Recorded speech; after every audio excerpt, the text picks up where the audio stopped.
جب ہم کوئی فاتحہ خوانی کرتے ہیں، ہم کوئی جب فاتحہ پڑھتے ہیں، کسی اپنے مرحوم کی فاتحہ خوانی کرتے ہیں، تو ہم دیکھتے ہیں کہ مرحوم کی فاتحہ خوانی کے لیے عصر اور مغرب کے درمیان میں ہم فاتحہ خوانی کرتے ہیں۔ اس کی وجہ یہ ہے کہ عصر اور مغرب کے درمیان میں بارگاہ خداوندی میں جو دعائیں مقبول ہوتی ہے۔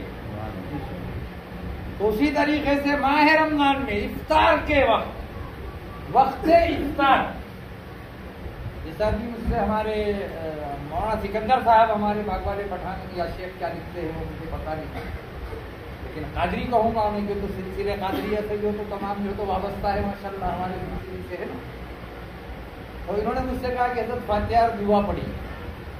اچھا کیا خصوصیت ہے فاتحہ اور دعا کی؟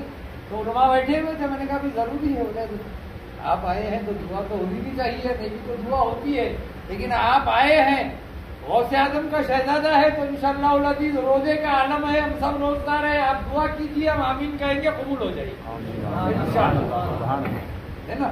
تو اب ہم نے کس لیے دعائیں مانگنی ہے؟ آج ماہ رمضان میں کس لیے دعائیں مانگنی ہیں؟ ہم دیکھتے ہیں کہ جو بھی پیر و مرشد سے یا علماء اہل سنت سے، علماء کرام بہت ہے بیٹا، اس کا خیال رکھنا، میں اہل سنت کہتا ہوں، علماء اہل سنت سے، ائمہ مساجد جو علماء اہل سنت ہے وہی پیران اعظام، ان لوگوں سے دعاؤں کی درخواست کرتے ہیں۔ اور جب دعاؤں کی درخواست کرتے تو کیا درخواست کرتے ہیں کہ حضرت خیر و برکت کی دعا کرو، حضرت بہت پریشان حال چل رہے، پریشانیوں سے نجات ہو جائے، اس کی دعا کرو۔ لیکن اب تک کہ کسی نے ان دعاؤں کی درخواست نہیں کی کہ حضرت یہ دعا کرو کہ میں پانچوں وقت اللہ کی بارگاہ میں سرو سجود ہونے والا بن جاؤں، نمازی بن جاؤں۔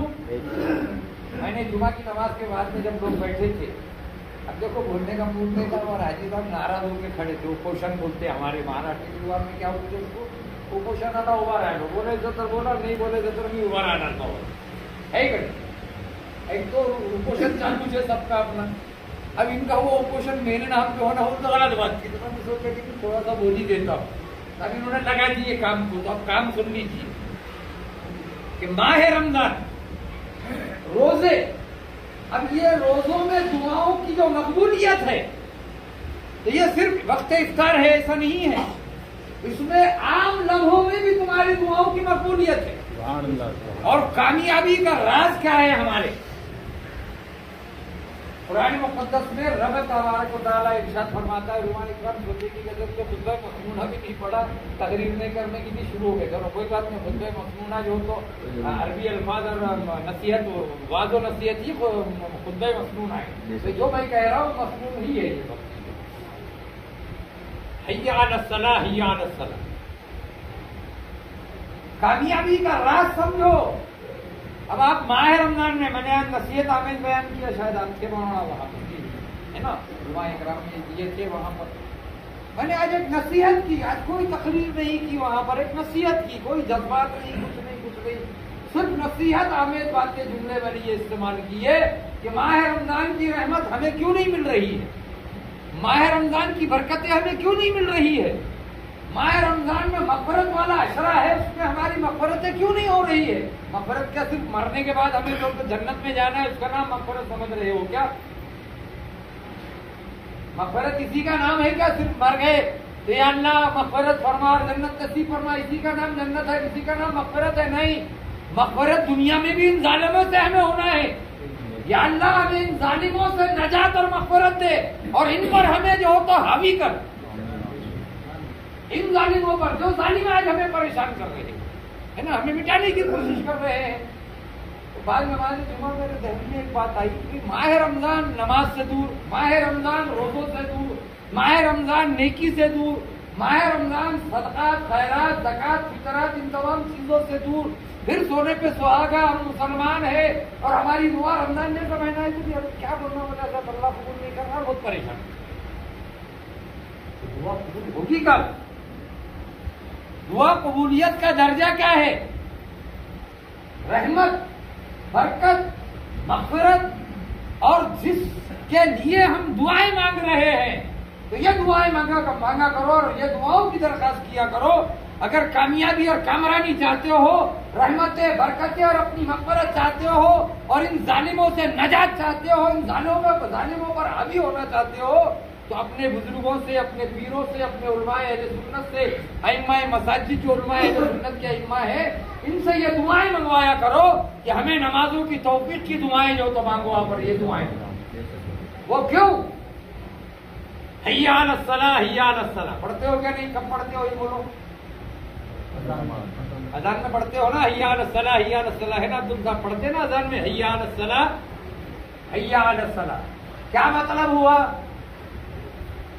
بولو کہ مولانا لوگ بول گئے تو لقمہ آتے، کیا مطلب؟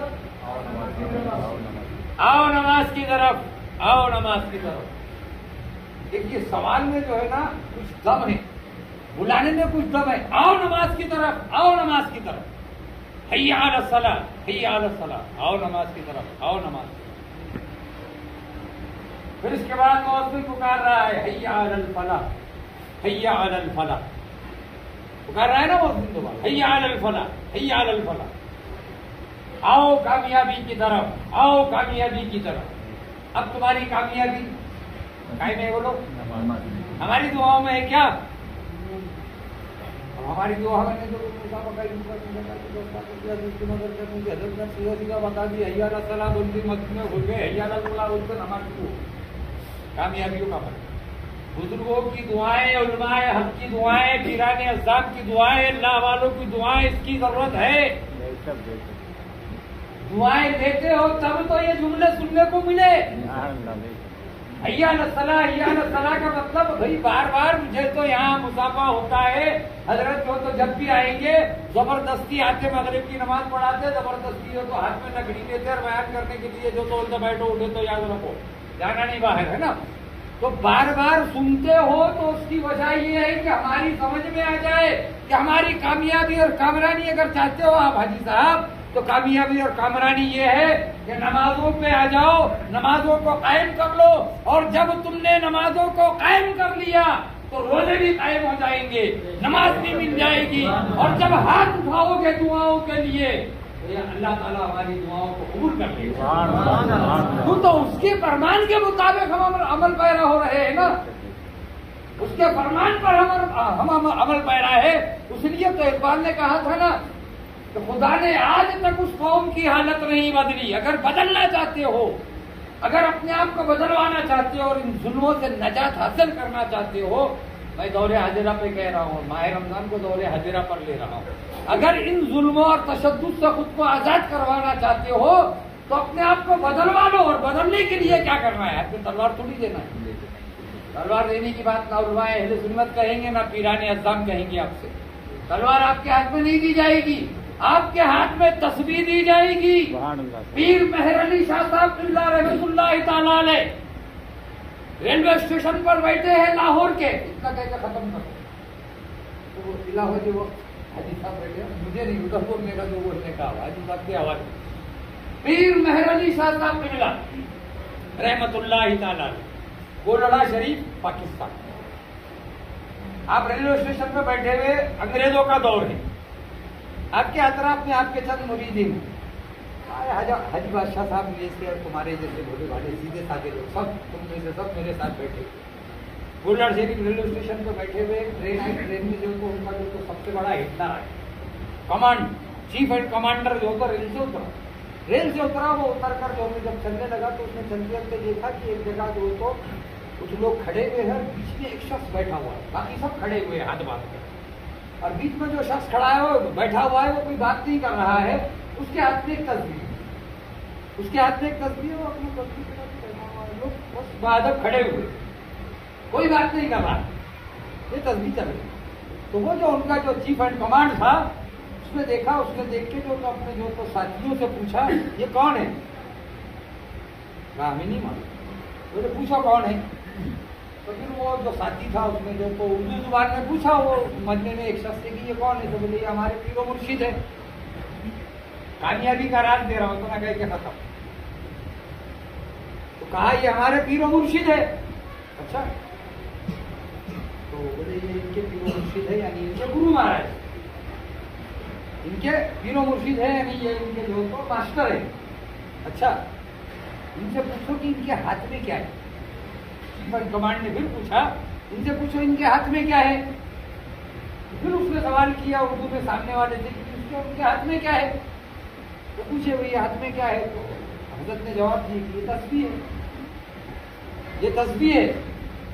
پھر اس نے وہ چیف آف کمانڈ کو کہا کہ وہ ان کے ہاتھ میں تسبیح ہے. تو اس نے کہا تم کو کس نے دیا. سوال پوچھ رہا ہے, حقیقت ہے, یہ کوئی کہانی نہیں ہے, حقیقت ہے, کہانی قصہ نہیں ہے, حقیقت ہے یہ.